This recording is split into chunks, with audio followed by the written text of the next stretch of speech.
বউ থাকতেও যাদের প্রিয় শালী, নিজেদের এতগুলো দেশ থাকতেও তাদের কাছে অন্যের দেশটা লাগে খালি। এই শতরূপ, এই মীনাক্ষী, এই দীপশিতা ধর, এখন কোনো কথা বলছে না কেন এরা? অনুপ্রবেশকারীদের ধর্ম কি? আরে শতরূপ ঘোষ, অনুপ্রবেশকারীদের ধর্ম কি বলতে হবে তো। না, এই পশ্চিম বাংলা তথা ভারতবর্ষের অনুপ্রবেশকারীদের কথা বলছি না আমি বলছি এই যে স্পেনের অনুপ্রবেশকারীদের ধর্ম কি?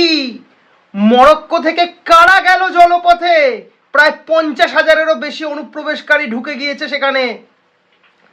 তারা রাস্তাঘাটে যেখানে পাচ্ছে ঢিল ছুটছে বিভিন্ন চলমান গাড়িতে। তারা বিএসএফদের মানছে না, কাউকে মানছে না, অরাজকতা সৃষ্টি করে দিয়েছে। তারা চাইছে তাদের ধর্মটাকে প্রাধান্য দিতে সেই দেশে, এবং সেই দেশে জাকিয়ে বসতে চাইছে।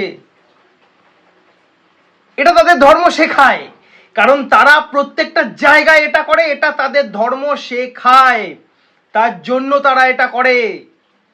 আমরা এর আগে দেখিনি কোথাও গিয়ে তারা জবরদখল করে বসে অন্য ধর্মের মানুষদের তাড়িয়ে দিচ্ছে? নাকি আমরা এটা দেখিনি যে অন্য ধর্মের আরাধ্য দেবতার মূর্তি ভাঙা থেকে শুরু করে তাদের আরাধনার স্থান কেড়ে নেওয়া, এগুলো ওদের ধর্ম শেখায়? এই কিছু বামপন্থী না কামপন্থী আছে, এরা ওদেরকে সমর্থন করে বেড়াবে, ওদেরকে ভোট ব্যাংক হিসেবে ব্যবহার করার জন্য। করুক, আপনি আপনার ছেলে মেয়েকে, আপনার আগামী প্রজন্মকে সঠিকটা শেখান, সঠিক উদাহরণগুলো তার চোখের সামনে তুলে ধরুন, যে এই যে এদের চরিত্র এরকম, এরা এগুলোই পারে। পাথর ছোড়া, লোকের বাড়ির বউ তুলে আনা, লোকের বাড়ি দখল করে নেওয়া, লোকের বউ দখল করে নেওয়া, এরা এগুলোই পারে। আর এদের এগুলো শেখানো হয়। একটা terrorist manufacturing company terrorist manufacture করতে ভালোভাবে পারে।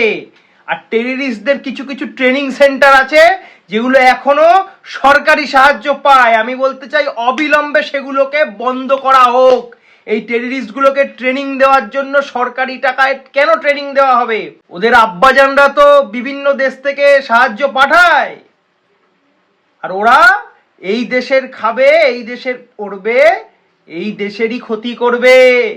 এই বিষ বৃক্ষগুলোকে গোড়া থেকে উপড়ে ফেলতে হবে সরকারকে, কঠোর পদক্ষেপ নিতে হবে।